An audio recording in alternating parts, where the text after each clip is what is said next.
Linda familia na marafiki dhidi ya magonjwa. The UHC coverage journey is on. NHIF is working under the guidance of the Ministry of Health in the UHC Step Up, which presents an opportunity to secure Kenyans access to quality health services without suffering financial hardship. So take the bold step today and safeguard your families by enrolling to NHIF to ensure health for all.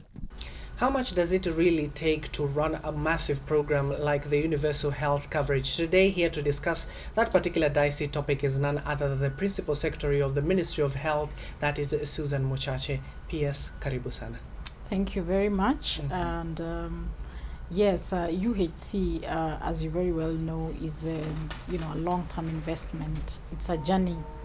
And so, any country that has a realized UHC does quite a bit of investment to strengthen its healthcare system, to ensure that people can have access to affordable services over a course of time.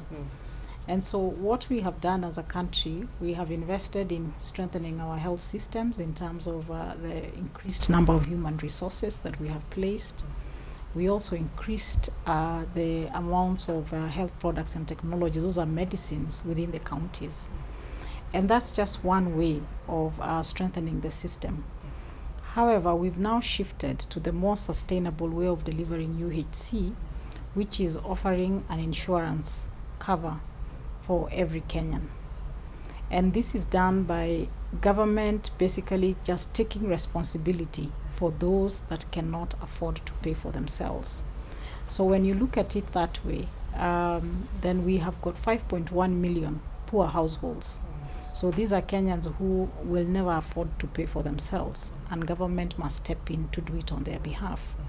So again, it's a progressive journey. So in the first financial year, when we started the insurance, that is last financial year, we registered 1 million poor households, which translated to 6 billion. Now, with our aspiration, and this financial year, we are increasing the numbers by about 253 households. Now, if we are to realize our entire target of covering all the poor households, totaling 5.1 billion, you're looking at an annual expenditure of about 31 billion Kenya shillings annually. But what it essentially means is that every facility, public or private or faith-based, offering healthcare services to a Kenyan is able to get reimbursed for the services that they have offered. So which means that the healthcare system is able to receive its financial, injection or financial sustenance through the insurance model. That way, the hospitals are able to expand their infrastructure, they are able to deal with their HR costs, they are able to basically be able to deal with the needs and the demands of taking care of patients. So that is the way to look at UHC, a very sustainable way of financing the healthcare system to be able to provide affordable and accessible services to Kenyans. Given that, PS, we are looking at an amount of 31 billion you've just stated, how is the ministry, through the NHIF, of course, how are you handling this amount of money? What are some of the policies you've put in place to ensure that money is put to good use? So you see, this basically means that NHIF becomes a very strategic institution because the strategic purchaser of health insurance for the citizenry. And remember, as we say this, we are still considering that those who are employed are making their usual mandatory contributions. We are also saying that with the coming in of the revised or the NHIF amended bill, every person in the informal sector will also be obliged to get their insurance cover so that they don't suffer financial hardship when a disease or an illness hits the home.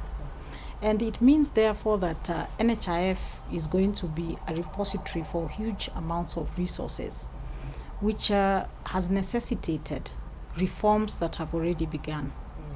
And in terms of the reforms, we are looking at having a very efficient and accountable and transparent NHIF that will ensure that there is no loss of public funds.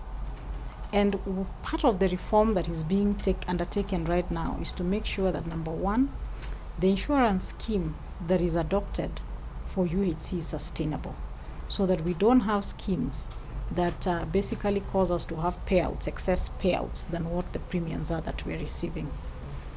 The other important thing is to make sure that we harmonize all the rates payable for the services that are rendered by NHIF. That is also a way of making sure that we do not open ourselves up to losing funds because we have differentiated contracts for different service providers. Alongside that is to have a continuous actuarial assessment of all our health benefit packages there. And of course, it also means that we need a very robust ICT system that is able to manage the administration of this insurance scheme. And I'm glad to say that that work has already begun, so that you are able to, one, make sure that the customer experience is good, but at the same time, you are able to make sure that using technology, we are able to realize greater transparency. And that is why you have seen NHIF going through a reform of moving away from having a card registration to a biometric registration, yes, so that we do away with the fraud. Because when we're using the card, then we're open to a lot of fraud. So that's one way of ring fencing any potential loss of money. And of course, the fund is also bound to follow or to operate within the PFM Act. And so it is expected that, that adherence to the law will also be a strong measure to make sure that, funds are ring-fenced. And that means you're also talking about people. And that is why part of the reform at NHIF is also about being able to make sure that the right individuals hold the right positions. Because part of the challenge we've had is the mismatch. And that has caused exposure to the institution. Because if you don't have qualified and competent people doing certain functions, then obviously you risk jeopardizing the delivery of that mandate. So the reforms at NHIF are so important in the whole, process of making sure that the funds will be in the hands of an institution that is well positioned and well organized to make sure that there is no loss. And of course, going back to when it comes to accountability measures that have been put in place to ensure that at least not even a single coin of the taxpayers' money is lost. Besides these measures, what assurances do you give to the millions of Kenyans who will be watching you, even as the Ministry of Health, that no money will be lost when it comes to that venture? I think I would first start by saying that, the whole issue of ring fencing against potential loss of funds is not just the Ministry of Health. The Ministry of Health works very closely with other state agencies that have the responsibility to ensure that there is a fiduciary, good fiduciary of or oversight of funds. So there is the Auditor General who audits the NHIF like any other public institution. There is the National Treasury that is very involved in the financial management of the fund. In terms of disbursing funds, in terms of demanding for reports. So I'm sure that collectively we will all play our respective roles to ensure that no money is lost. But the most important thing is to address the operational weaknesses, the operational gaps that can cause that. And I am happy to say that the journey towards that has begun, and we have made very major milestones. Even just with a simple thing like biometric registration, automated e-claim systems where hospitals don't submit manually documents but can now do it online. Those are all, reforms towards making sure that there is not only operational efficiency, but that there is the safeguards against any potential loss of funds. So I have no doubt that all the institutions concerned understand the sensitivity around NHIF, because we're talking about lives. And so we will all do our part.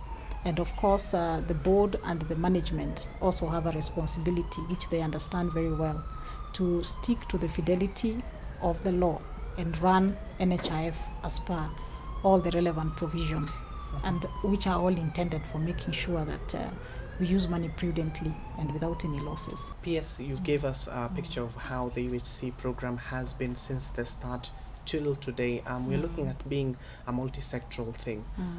How has the journey been, not just for you, but the ministry itself? It has not been an easy walk, because the kind of, what it takes to deliver UHC is not a small feat.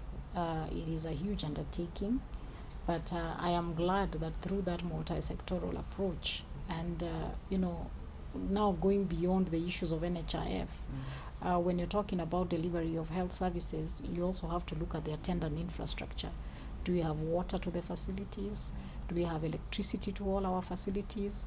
Do we have good roads to the hospitals so that, for example, a pregnant mother who's being rushed for, to deliver is able to make it on time?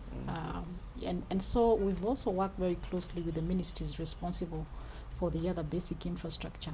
ICT, for example, ensuring that there's connectivity, and all that has been going on. A lot of investment has been made by government for that infrastructure to be laid out. And as we speak now, there are still programs in those ministries running towards supporting the delivery of healthcare services. For us as a ministry, this has been a process where we've had to work very closely with the county governments because, as you know, health is a devolved function.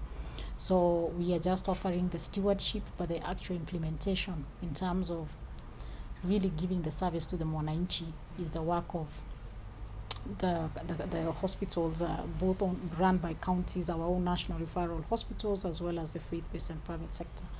So there has been a lot of engagement with the governors and a lot of cooperation and support so far. And right now, the focus has turned to NHIF, and we are also working closely with other departments in government that are concerned with any issue of reform. There, for example, we work very closely with the Department of Public Service when we are talking about the human resource reform, setting up an organizational structure that is relevant to the mandate of the institution, that is able to attract the right talent and capabilities to run NHIF in a very professional manner. So you'd have, the SCAC, for example, also involved. So it has been an interesting and exciting journey, just working with different stakeholders, the National Treasury, mobilizing resources so that UHC is properly funded.